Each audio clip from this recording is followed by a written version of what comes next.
everyone. Welcome back to another episode of Gyan Ka Dabba. ज्ञान का डब्बा। In today's episode, we're going to talk about brand architecture.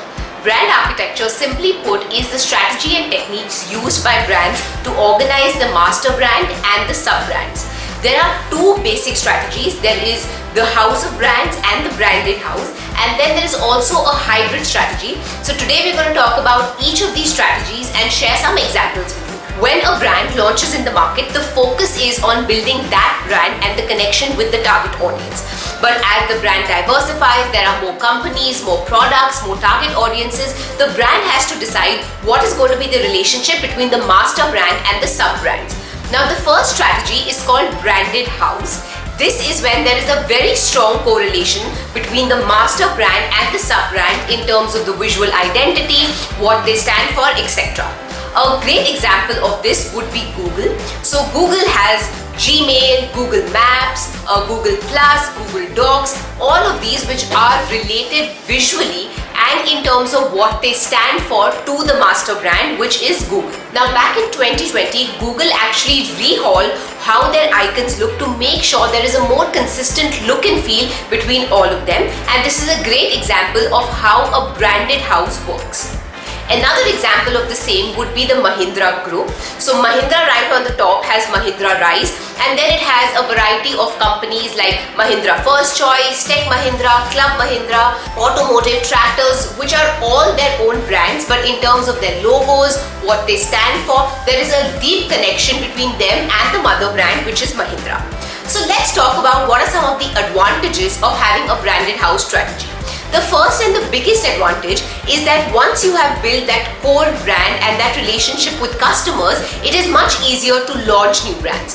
For example, if you have bought your car from Mahindra, then you might as well service it through Mahindra First Choice Services or then sell it through Mahindra First Choice Wheels. So once you trust the Mahindra brand, it will be easier for you to trust the other brands that are launched by them, because you know that they stand for the same thing. They're part of a bigger identity, right? So that's the biggest advantage, that you need to grow the master brand and then everything else becomes much easier to launch.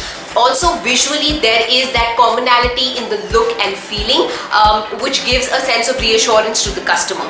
Some of the downsides are consumers don't know exactly what you stand for. So is Mahindra a tractor company? Are they an automobile company? Are they a hospitality brand?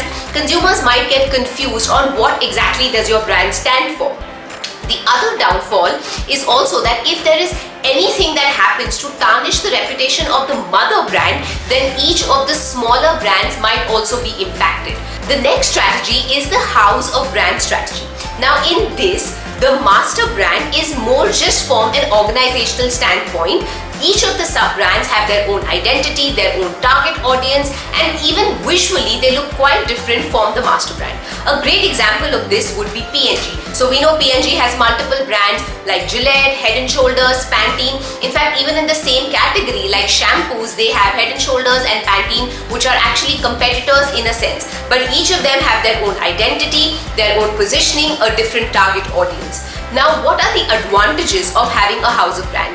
The first thing is that each brand can have their own PG, their own positioning, their own marketing. For example, everyone knows that Head & Shoulders is positioned as an anti-dandruff shampoo versus Pantene is positioned more as a beauty or beautiful hair kind of shampoo, and so their ads are very different, the TG is very different, and of course the positioning is very distinct. The house of brand also acts as a shield. So if one brand fails or gets bad press, the other brands can still survive and thrive in the market. Also, launching new brands becomes easier in the sense that you know that you have certain trusted brands which you can fall back on, and even if a new brand fails, it's not going to really tarnish the image of any of your existing brands. Some of the disadvantages of house of brands is that you have to invest in each and every brand to really build it, right? So your advertising expenses, marketing expenses, sales expenses, all of that go up that many fold because each brand has to be established individually. Also, there isn't as much power behind the parent company just because of the fact that people may not even know the parent company, right? They will know each of the individual brands, but they really will not associate with the parent company as much.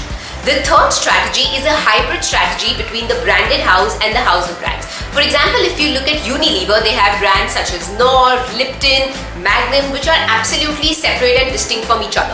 But also, if you look at their brand Horlicks, there are multiple brands like Horlicks for women, for children, which are all under the Horlicks category. So this is really the best of both worlds because you get a lot of benefits. Brands like Horlicks, which have an amazing reputation in the market, you can launch into newer target audience. For example, Horlicks, which was essentially earlier known only for children, now has Horlicks Women, Horlicks Light, Protein, and so many other brands. And then of course the other brands can have their own identity, their own TG, their own positioning. So this is really the best of both worlds. Now let's talk about what are some of the benefits when a brand has a solid brand architecture. The first benefit of a solid brand architecture is a focused target. For example, let's consider two brands, Ariel and Tide.